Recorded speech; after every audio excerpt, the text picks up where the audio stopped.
നമ്മൾ ലോക്ക് തുറന്നു. സാധാരണ ഈ വണ്ടിക്ക് ഇപ്പോൾ കംപ്ലൈൻ്റ് ഒന്നുമില്ല, സെൻസർ പോവുക അല്ലെങ്കിൽ ഒന്നും വന്നിട്ടില്ല. നമ്മളിതാ സ്റ്റാൻഡ് തട്ടിയിട്ടില്ല അല്ലേ. അപ്പോൾ നമ്മൾ സാധാരണ ഈ ബ്രേക്ക് ഏതെങ്കിലും ബ്രേക്ക് പിടിക്കും, നമ്മൾ പവർ ബട്ടൺ അടിക്കും, അപ്പോൾ എന്താവില്ല, നമുക്ക് പോകാൻ പറ്റില്ല. റൈഡ് മോഡ് മാറില്ല, പാർക്ക് മോഡിലേക്ക് തന്നെ കയറാം. ഇനി നമ്മൾ സ്റ്റാൻഡ് തട്ടി അല്ലേ, നമുക്ക് റൈഡ് മോഡിലേക്ക് മാറി. വീണ്ടും നമ്മൾ സ്റ്റാൻഡ് തട്ടി എന്തായി, പാർക്ക് മോഡിൽ കയറുന്നു.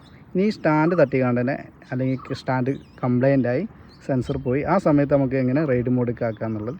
നമ്മൾ ഇവിടെ ഒരു ക്രൂയിസ് കൺട്രോൾ, ഇതാണ് ക്രൂയിസ് കൺട്രോൾ. 6 എന്നുള്ള ബട്ടണും പവർ ബട്ടണും കൂടി നമ്മൾ അമർത്തുക. പ്രസ് ചെയ്തിട്ട് നമ്മളിതാ ഇത് പഴയ പോലെ തന്നെ ബ്രേക്ക് രണ്ടിലേതെങ്കിലും ഒരു ബ്രേക്ക് പ്രസ് ചെയ്തിട്ട് ഇതേ, അപ്പോൾ നമുക്ക് റൈഡ് മോഡായി. നമ്മളിതാ സ്റ്റാൻഡ് തട്ടിയിട്ടില്ല, സ്റ്റാൻഡ് തന്നെ അതെ വണ്ടി പോകും. അപ്പോൾ നമുക്ക് ഇങ്ങനെ നമുക്ക് ഒരു ഓപ്ഷൻ നമ്മൾ മൂവോയ്സ് 4.0.4ൽ നിലവിലുണ്ട്. അതായത് ഇതുപോലത്തെ നമുക്ക് എന്തെങ്കിലും സ്റ്റാൻഡ് തട്ടേ സെൻസർ കംപ്ലൈൻ്റ് ആവുക, ആ സമയത്ത് വണ്ടി നമുക്ക് ഓടിച്ചു കൊണ്ടുപോകാനുള്ള ഒരു ഓപ്ഷനാണത്.